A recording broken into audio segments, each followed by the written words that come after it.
Shalom saudaraku yang terkasih, kita bersyukur atas kemurahan dan kebaikan Tuhan dalam hidup kita.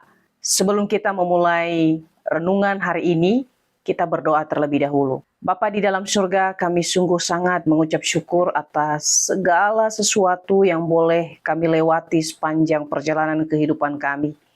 Kami bersyukur semua karena kemurahan dan kebaikan Tuhan. Di dalam segala kelemahan kami, Tuhan ada. Di dalam segala kecemasan kami, Tuhan memberikan kami jalan keluar di dalam setiap apapun persoalan tantangan hidup ini.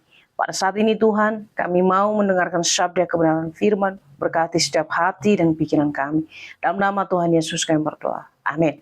Saudaraku yang terkasih, dunia ini seringkali menetapkan batasan usia produktivitas manusia melalui istilah pensiun, yang kerap dianggap sebagai titik akhir sebuah keagungan, sebuah karya, atau bahkan tidak lagi dianggap. Tetapi kita bersyukur firman Tuhan dalam Mazmur nomor 92 ayat 15 berkata, "Pada masa tua pun mereka masih berbuah, menjadi gemuk dan segar." Saudara kan terkasih, dalam bagian yang kita baca hari ini, pemazmur memberitahukan bahwa orang benar akan bertunas seperti pohon korma, akan tumbuh subur seperti pohon aras di Libanon. Mereka ditanam di bait Tuhan, akan bertunas di pelataran Allah kita. Pada masa tua pun mereka masih berbuah, menjadi gemuk dan segar. Artinya apa saudara-saudara? Orang yang sudah melekat di dalam Tuhan, tidak ada yang namanya kata pensiun dalam menjadi berkat untuk orang lain di sekitarnya. Orang-orang yang sudah melekat kepada Tuhan, walaupun dia sudah tua usianya, sudah lanjut usianya, namun jikalau hatinya benar-benar masih melekat kepada Tuhan, maka pasti dia memiliki sesuatu yang bisa menjadi berkat bagi orang lain. Kita boleh belajar satu kisah dari seorang Kaleb yang boleh kita lihat dalam Yosua pasal 14. Hal ini mengisahkan di usia 85 tahun, Kaleb tidak meminta masa istirahat atau tanah yang mudah untuk dikelola.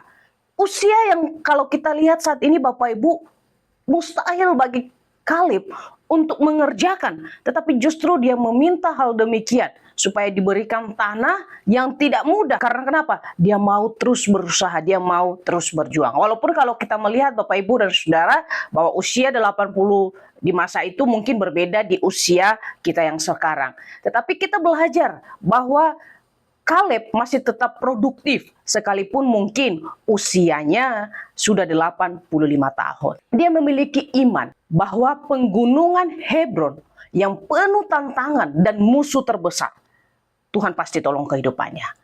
Kaleb membuktikan bahwa kekuatan sejati bukan berasal dari ototnya sendiri, dari kepintarannya sendiri, melainkan dari kesetiaan. Dia memegang janji Tuhan sejak masa mudanya.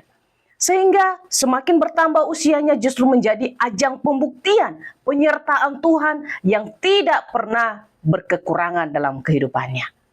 Jika raga tidak lagi mampu melakukan pelayanan lapangan yang berat, dukungan doa dan bimbingan hikmat bagi generasi muda menjadi buah yang sangat berharga yang bisa dihasilkan di masa tua, saudara-saudara. Kejenuhan atau usia lanjut tidak seharusnya menjadi alasan untuk menarik diri dari peran sebagai garam dan terang dunia, melainkan menjadi puncak kematangan karakter dan kedalaman kasih. Puncak teladan pelayanan ini boleh kita lihat di dalam diri Tuhan kita Yesus Kristus, yang pelayanannya tidak diukur dari panjangnya usia, melainkan dari apa? Dari ketaatan sempurna hingga ia berada di atas kayu salib. Melalui Kristus kita diberi kekuatan baru setiap hari dan jaminan bahwa setiap usaha yang dilakukan di dalam nama Tuhan Yesus pasti tidak akan pernah sia-sia. Yesus adalah sumber air hidup yang memastikan bahwa setiap pribadi yang melekat padanya akan terus dan tetap berbuah hingga akhir hayat.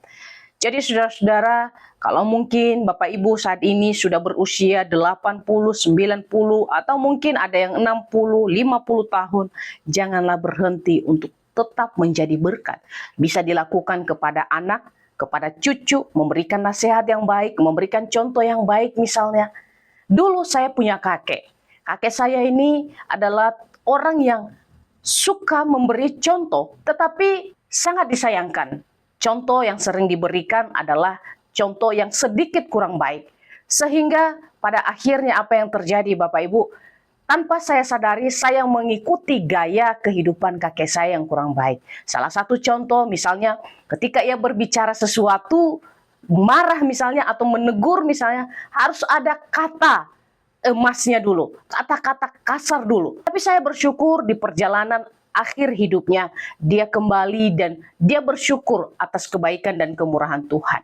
Kita boleh melihat bahwa orang tua kita mungkin semakin usia, tetapi tidak apa-apa. Marilah kita terus mendukung mereka untuk bisa menjadi berkat, untuk produktif melakukan segala sesuatu. Sekali lagi saudara-saudara, di dalam hidup ini tidak ada yang namanya kata pensiun. Selagi firman Tuhan berkata, selagi kita ada di dalam Tuhan, selagi kita setia kepada Tuhan. Dikatakan pada masa tua pun mereka masih berbuah, menjadi gemuk dan segar. Artinya apa? Bahwa di masa tua pun kita masih bisa melakukan sesuatu yang produktif jikalau kita benar-benar hidup dalam kebenaran firman Tuhan. Jadi sebagai generasi muda saat ini, mari kita mengisi semua diri kita dengan hal-hal yang baik, dengan hal-hal yang benar, dengan hal-hal yang sesuai dengan firman Tuhan. Sehingga di masa tua pun kita tetap produktif sekalipun usia kita sudah tidak muda lagi. Saya percaya orang tua yang saat ini sudah berusia 60 sampai 70 bahkan 90 tahun ke atas. Jikalau Tuhan bersama dengan kita, pasti Tuhan akan memampukan kita hidup seturut dengan kehendak Tuhan. Kata pensiun tidak ada dalam kamus kekristenan. Amin. Mari kita berdoa. Bapa di dalam surga, terima kasih untuk kasih yang boleh Tuhan berikan dalam hidup kami. Boleh mengingatkan kami bahwa hidup kami tidak diukur dari usia kami. Hidup kami harus menjadi berkat sekalipun mungkin usia kami seringkali dinilai sudah tidak produktif lagi, sudah tidak bisa melakukan apa-apa. Tapi kami percaya bahwa dalam nama Tuhan Yesus kami sanggup melakukan segala perkara besar, bahkan di luar dari apa yang dipikirkan manusia. Dalam nama Tuhan Yesus kami berdoa. Amin.